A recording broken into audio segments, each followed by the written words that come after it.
بدکار کی دوستی سے بچنا، کیونکہ وہ تمہیں معمولی سی چیز کے بدلے میں بیچ دے گا۔ کسی کے ایمان کا اندازہ اس کے وعدے سے لگاؤ۔ اپنی زبان کی تیزی اس پر مت چلاؤ جس نے تمہیں بولنا سکھایا۔ غربت انسان کو اپنے ہی شہر میں اجنبی بنا دیتی ہے۔ ہر اس دوست پر بھروسہ کرو جو تمہیں مشکل میں تمہارے کام آیا ہو۔ دو اعمال ایسے ہیں جن کا ثواب کبھی تولا نہیں جا سکتا: معاف کرنا اور انصاف کرنا۔ ہر بات پر ہاں میں ہاں ملانا منافقوں کی عادت ہے۔ جب کسی کو کسی سے رشتہ ختم کرنا ہو تو سب سے پہلے وہ اپنی زبان کی مٹھاس ختم کر دیتا ہے۔ جو ذرا سی بات پر دوست نہ رہے، سمجھ لینا وہ کبھی دوست تھا ہی نہیں۔ مجھے مایوس ہونے والے شخص پر تعجب ہوتا ہے جبکہ اس کے پاس استغفار کی قوت موجود ہے۔ مجھے تعجب ہے اس شخص پر جس کی ماں زندہ ہو اور دعا کے لیے دوسروں سے کہے کہ میرے لیے دعا کرنا۔ پریشانی حالات سے نہیں، خیالات سے آتی ہے۔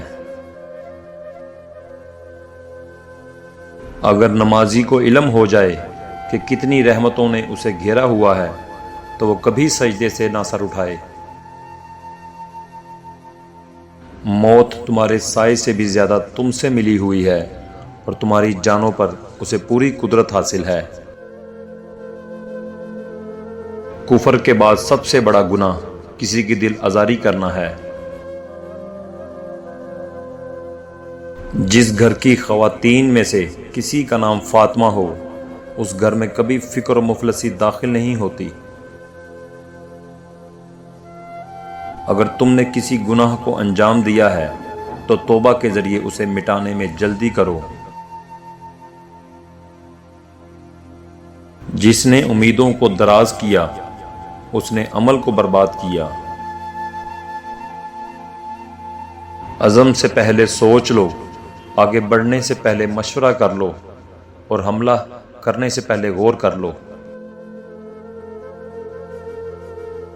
ایک دوسرے سے بغض نہ رکھو کیونکہ یہ ہر خیر و برکت کے زوال کا باعث ہے۔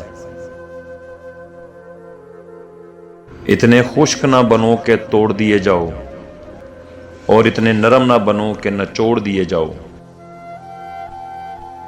زبان کا وزن بہت ہی ہلکا ہوتا ہے مگر بہت کم لوگ ہی سنبھال پاتے ہیں۔ شک کو اپنے اوپر غالب مت آنے دو ورنہ تمہیں دنیا میں کوئی ہمدرد نہیں ملے گا۔ اللہ تعالیٰ فرماتا ہے، اے بندے میری محبت تو دیکھ، جو فرشتے شام کو تمہارے گناہ میرے پاس لاتے ہیں، میں صبح انہی کے ہاتھ تمہارا رزق بھیج دیتا ہوں۔ سبحان اللہ۔